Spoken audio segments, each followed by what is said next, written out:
আমার বলজার দন মানিক কেনা ধীরা নিল আমি কি ও দর আল্লাহ আমার বাবা ধীরা দেওয়ার কোটা আন্দোলনে ঢাকা কলেজের মাস্টার্সের শিক্ষার্থী মোহাম্মদ সবুজ আলীর মৃত্যুতে শোকের ছায়া নেমে এসেছে নীলফামারী সদর উপজেলার চওড়া বাংলা বাজার এলাকায়। দিশেহারা হয়ে পড়েছে তার পরিবার। দরিদ্র পরিবারে জন্ম সবুজ আলীর। বাবা ভ্যান চালক, কিন্তু তার সামান্য উপার্জনে সংসার চলত না। তাই সবুজের মা মাঝে মধ্যে ভিক্ষা করে সংসার চালাতেন। পাশাপাশি সবুজের পড়াশোনার খরচ দিতেন। সবুজও পড়ালেখার পাশাপাশি ঢাকায় রিক্সা চালাতেন।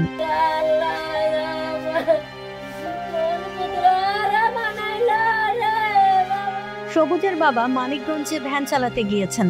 তার সঙ্গে নেই কোনো মোবাইল ফোন। তিনি এখনো সবুজের মৃত্যুর খবর জানেন না। ছেলের মৃত্যুতে মা সূর্যবানু অসুস্থ হয়ে বিছানায় শুয়ে বিলাপ করে কান্না করছেন। 3 ছেলে ও 1 মেয়ের মধ্যে পড়ালেখা করা একমাত্র ছেলের মৃত্যুতে পাগল প্রায় মা সূর্যবানু।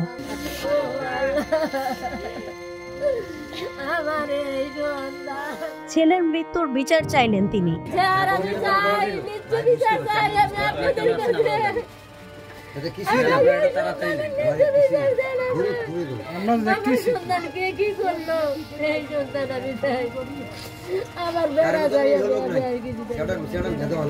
সবুজের বড় ভাই ঢাকায় গার্মেন্টসে চাকরি করেন।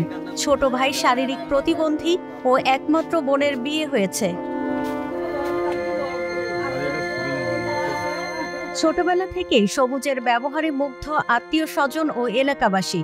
সবুজ খুব মেধাবী ছিলেন বলে এলাকার অনেকে তার পড়াশোনার খরচের জন্য সহযোগিতা করতেন।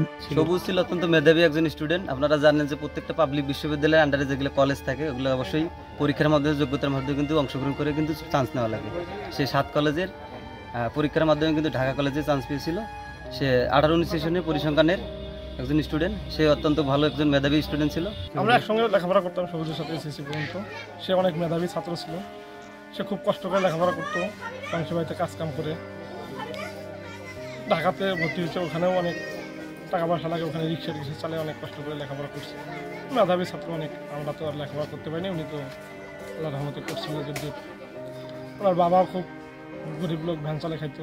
সবুজ ছেলেটা খুবই ভালো ছেলে। ওর মতন ছাত্র ছেলে এখানে নাই।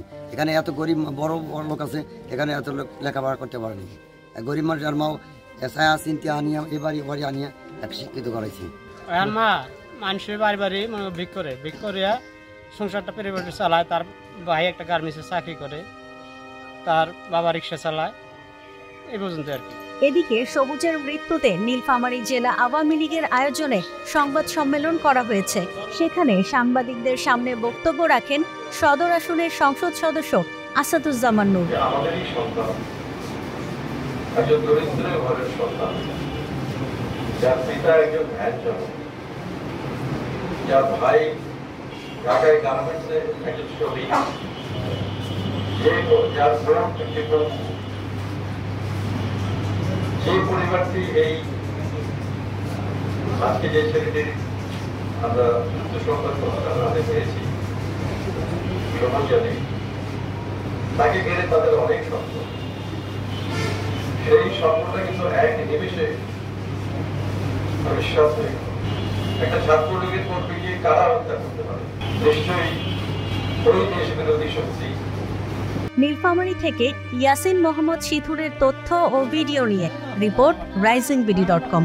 সারা রাত আমি ঘুমাই নাই, আমি কাঁদতাছি আল্লাহর কাছে। আমার বেটা ফোন ধরলো না, কোন রাত পাইব, আমি কার কাছে যাবো? দেশ বিদেশের সর্বশেষ সংবাদ সবার আগে জানতে ক্লিক করুন risingBD.com। প্রতি মুহূর্তের খবর অনলাইনে।